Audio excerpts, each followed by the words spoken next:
Alors, en matière d'espace public, le développement durable, c'est d'abord et avant tout, d'une manière fonctionnelle, le développement des modes doux.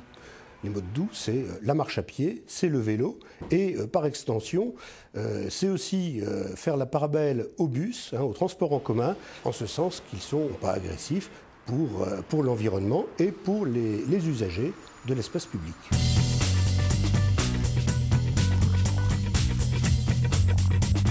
Dans les années 60, l'espace était majoritairement occupé par les véhicules, par les voitures. La notion d'équilibre maintenant induite par le développement durable, c'est de redonner la part plus juste aux autres modes de déplacement. Le moyen de rendre la vie plus facile aux piétons, c'est évidemment de lui procurer des itinéraires confortables. Ensuite, les itinéraires doivent être réalisés pour avoir un confort au sol, donc une rugosité qui ne soit pas trop importante, des dénivellations pas trop importantes, la prise en compte de la montée et de la descente des piétons du trottoir vers la chaussée, et puis, bien entendu, pouvoir faire traverser les piétons en toute sécurité à des endroits choisis et en fonction des modes de gestion des carrefours. Pour promouvoir le vélo, il faut réussir à susciter l'envie de prendre son vélo pour pouvoir effectuer des trajets en toute sécurité. Bien sûr, la première réponse, c'est la création d'aménagements cyclables, que ce soit bandes cyclables ou pistes cyclables selon les cas. Mais ce qui est important aussi, c'est de créer des itinéraires continus pour pouvoir se déplacer d'un point à l'autre de manière évidente. Nous sommes ici sur un exemple des modes de déplacement doux. La chaussée est une 2x2 voies et nous sommes ici sur une cour urbaine destinée à la circulation des piétons et des deux roues. Ce type d'aménagement contribue à la sécurité de tous les usagers. Il existe de nombreux exemples de recomposition urbaine en faveur des modes doux. La rue Léon Jouot à Lille, par exemple, qui est devenue une aire piétonne avec une continuité pour les déplacements des cyclistes. On est là sur un axe, c'était 2 files de circulation, une file de stationnement. La réflexion a été de rechercher une solution pour le redonner aux piétons, aux cyclistes. Dans la réalisation du chantier, le développement durable, ça se traduit d'abord lors de la réalisation des travaux, par exemple par le choix des matériaux, par le recyclage de matériaux en place ou en limitant simplement les transports par camion. Nous sommes maintenant dans le quartier du Bourg, qui est le quartier historique de Marcq-en-Barœul. Et le but du projet est de retraiter durablement cet espace en accordant une plus grande importance au trottoir, au lieu pour le piéton. Le projet donc utilise des matériaux plus nobles, du granit, du grès.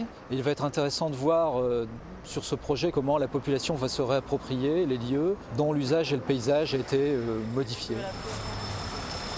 La façon d'aborder un projet d'espace public a évolué. L'ingénieur voirie n'est plus tout seul, il a en fait avec lui une équipe pluridisciplinaire. Urbanistes, paysagistes, architectes font partie de cette équipe pour arriver à un projet d'espace public satisfaisant. Dès la conception, une équipe de paysagistes a été associée au projet. Pour les plantations, ils ont privilégié la diversité des espèces et surtout les essences locales. L'élément qui a prévalu dans la conception de ce parking, c'est la prise en compte de la gestion alternative des eaux pluviales. On a été obligé de réaliser une géomembrane de façon à piéger cette eau dans ce qu'on appelle une surface réservoir. Une surface réservoir qui a été réalisée à l'aide de 50 à 60 cm de gros cailloux dans laquelle l'eau peut se stocker en cas de forte pluie. Seuls quelques pourcents des 5 hectares de la surface sont aujourd'hui étanches. Ce qui signifie que les 95 à 96% de la surface restante laissent aujourd'hui infiltrer l'eau. L'ADEL nous a servi d'axe de transport et nous a permis d'amener plus de 12 000 m3 de matériaux pour la réalisation du parking. La prise en compte du développement durable fait évoluer ces projets.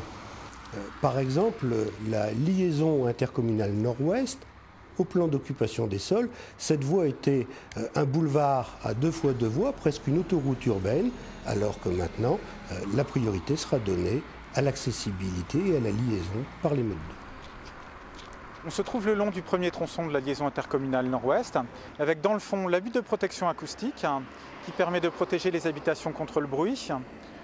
Ensuite, un trottoir. Il faut savoir que la route départementale ancienne ne comportait pas de trottoir, une piste cyclable bidirectionnelle, ensuite la voie nouvelle, bien à l'écart des habitations, et enfin des aménagements paysagers comportant un système de noues qui permet d'assainir la voirie. Donc pour développer les modes doux, il faut maintenant un changement de mentalité dans l'esprit de tout un chacun. Il faut réussir à se dire je prends le bus, je prends mon vélo, je marche à pied pour faire un petit déplacement, et tout ça bien entendu pour le bien-être de tous.